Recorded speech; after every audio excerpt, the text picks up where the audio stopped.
जब कोई the mummy का नाम लेता है तो दिमाग में क्या आता है? ब्रेंडन फ्रेजर का एडवेंचर, रेगिस्तान और वो मज़ेदार एक्शन। अच्छा, अब वो सब कुछ दिमाग से निकाल दीजिए। आज हम बात कर रहे हैं डायरेक्टर ली क्रोनिन की द ममी की, जो इस जानी पहचानी कहानी को एक बिल्कुल नए और कहीं ज़्यादा डरावने अंदाज में हमारे सामने रखती है। फिल्म की मार्केटिंग की शुरुआत ही एक ऐसी लाइन से हुई जिसने इंटरनेट पर आग लगा दी। ब्रेंडन फ्रेजर ली क्रोनिन की द ममी में नहीं है। प्रोडक्शन कंपनी ब्लमहाउस का यह सीधा साधा ऐलान एक तरह से चेतावनी थी कि ये वो मम्मी नहीं है जिसे हम सब जानते हैं और ये हमारी हर उम्मीद को तोड़ने के लिए पूरी तरह तैयार है। तो चलिए पहले सेक्शन से शुरू करते हैं। एक बिल्कुल नई मम्मी। और इसका सीधा सा मतलब है कि इस फ्रेंचाइज के बारे में हम जो कुछ भी जानते हैं उसे भूलना ही होगा। और ये फर्क कितना बड़ा है वो यहां साफ साफ दिखता है। मतलब जमीन आसमान का अंतर है। एक तरफ है 1999 की PG-13 एक्शन एडवेंचर फिल्म, तो दूसरी तरफ आ रही है 2026 की R-रेटेड हार्डकोर हॉरर। कहां ब्रेंडन फ्रेजर का वो चार्मिंग मजेदार हीरो और कहां एक दुखी और बेबस परिवार। प्राचीन श्राप और खजानों की जगह अब ले ली है राक्षसी कब्जे और बॉडी हॉरर ने। तो ये कोई सेफ फैमिली एडवेंचर नहीं है, बल्कि एक बेहद क्रूर और भयानक अनुभव होने वाला है। और यही वजह है कि R रेटिंग इतनी बड़ी बात है। ये सिर्फ एक रेटिंग नहीं है, ये एक स्टेटमेंट है। ये डायरेक्टर ली क्रोनिन के इरादे को साफ साफ बताता है कि वो इस कहानी को कहीं ज्यादा अंधेरे और भयानक रास्ते पर ले जा रहे हैं। तो आखिर डायरेक्टर के दिमाग में चल क्या रहा था? चलिए अब उनके विजन को समझते हैं। क्रोनिन का हॉरर विजन, आम इंसान के लिए ममिफिकेशन। देखिए, क्रोनिन की सोच किसी राजा या फिरौन से शुरू नहीं हुई, नहीं, बल्कि वो एक बहुत ही परेशान करने वाले सवाल से शुरू हुई। कोई आम इंसान ममी क्यों बनाया जाएगा? बस यही एक सवाल पूरी फिल्म की नींव बन गया। और यह सवाल फिल्म को सीधे एक खास जॉनर में ले जाता है जिसे कहते हैं बॉडी हॉरर।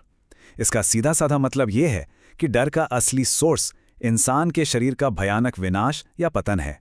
तो एडवेंचर को दिमाग से निकाल ही दीजिए और द एक्सॉर्सिस्ट जैसी फिल्मों के बारे में सोचना शुरू कर दीजिए। तो क्रोनिन का स्टाइल आखिर है क्या?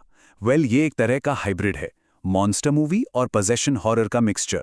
इसमें उनकी पिछली फिल्म इविल डेड राइज का DNA भी साफ साफ छलकता है। यहाँ का मॉन्स्टर पुरानी फिल्मों के इम्होटेप जैसा नहीं, बल्कि एक डेडाइट जैसा है, मतलब एक शैतानी शक्ति के कब्जे में आया हुआ इंसान। लेकिन यह सब सिर्फ डराने के लिए नहीं है। इस हॉरर का एक गहरा इमोशनल मकसद है, एक परिवार के टूटने और बिखरने की दर्दनाक कहानी कहना। और यही इमोशनल मकसद हमें कहानी के बिल्कुल सेंटर में ले आता है, एक परिवार का जागता हुआ डरावना सपना। कहानी शुरू होती है एक पत्रकार की बेटी केटी के किडनैप होने से। 8 साल गुजर जाते हैं। फिर एक दिन परिवार को खबर मिलती है कि केटी जिंदा है, लेकिन वो मिली कहाँ? एक प्लेन क्रैश में मिले प्राचीन ताबूत के अंदर। केटी घर तो लौट आती है, लेकिन वो अब पहले जैसी नहीं है। और यहीं से जो यूनियन होना था वो एक भयानक सपने में तब्दील हो जाता है। और यहीं पर फिल्म का असली डर, असली दर्द छुपा है। जरा सोचिए इस सवाल के बारे में, क्या होगा अगर वो चमत्कार जिसके लिए सालों प्रार्थना की, वही जिंदगी का सबसे बड़ा खतरा बन जाए? यही वो सवाल है जो इस कहानी को इतना पर्सनल और दर्दनाक बनाता है। तो फिल्म तो बन गई, पर क्रिटिक्स का क्या कहना था? सीधी सी बात है, वो 2 हिस्सों में बट गए।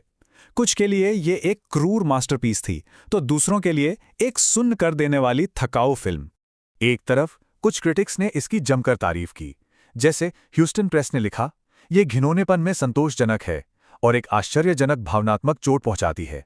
मतलब उन्होंने फिल्म के गोर और उसकी इमोशनल डेप्थ दोनों को ही सराहा। लेकिन सिक्के का दूसरा पहलू भी है।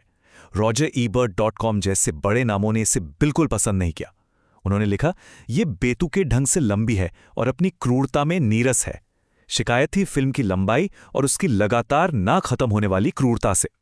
और लंबाई वाकई एक बड़ा मुद्दा थी। 134 मिनट। ज्यादातर क्रिटिक्स का यही मानना था कि एक हॉरर फिल्म के लिए ये बहुत ज्यादा है, और इसी वजह से इसकी रफ्तार को लेकर काफी बहस हुई। तो आखिर में बहस इन्हीं 2 अलग अलग अनुभवों पर आकर टिक जाती है। एक तरफ वो लोग थे जिन्हें फिल्म का बेचैन करने वाला टोन, दमदार एक्टिंग और शानदार प्रैक्टिकल इफेक्ट्स पसंद आए, और दूसरी तरफ वो जिनका मानना था कि फिल्म का टोन कंफ्यूजिंग है, किरदार सिर्फ मोहरे जैसे लगते हैं और गोर इतना ज्यादा है कि वो डरावना नहीं बल्कि सिर्फ सुन्न कर देने वाला बन जाता है। अब आते हैं एक आखिरी और शायद सबसे मजेदार कनेक्शन पर। एक ऐसा कनेक्शन जो इस फिल्म को क्रोनिन की पिछली हॉरर हिट से सीधे सीधे जोड़ता है। एक सवाल जो फैंस के बीच खूब घूम रहा था, क्या द ममी और इविल डेड राइज एक ही यूनिवर्स का हिस्सा हैं? वेल, डायरेक्टर ने खुद इसका जवाब दिया है। और जवाब है हाँ, बिल्कुल। ली क्रोनिन ने खुद कंफर्म किया है कि द ममी का archaeology professor evil dead rise के कुछ किरदारों का दूर का रिश्तेदार है। ये एक छोटा सा ईस्टर एग है, लेकिन ये आधिकारिक तौर पर दोनों फिल्मों को एक ही डरावनी दुनिया में लाकर खड़ा कर देता है। तो आखिर में सवाल यही रह जाता है, एडवेंचर को छोड़कर इस बेरहम बॉडी हॉरर को अपनाकर क्या ली क्रोनिन ने इस क्लासिक मॉन्स्टर के लिए एक नया भविष्य खोज निकाला है, या फिर उसे हमेशा के लिए दफन कर दिया है? इसका फैसला तो अब दर्शक ही करेंगे, और शायद यही इस फिल्म की सबसे बड़ी विरासत होगी।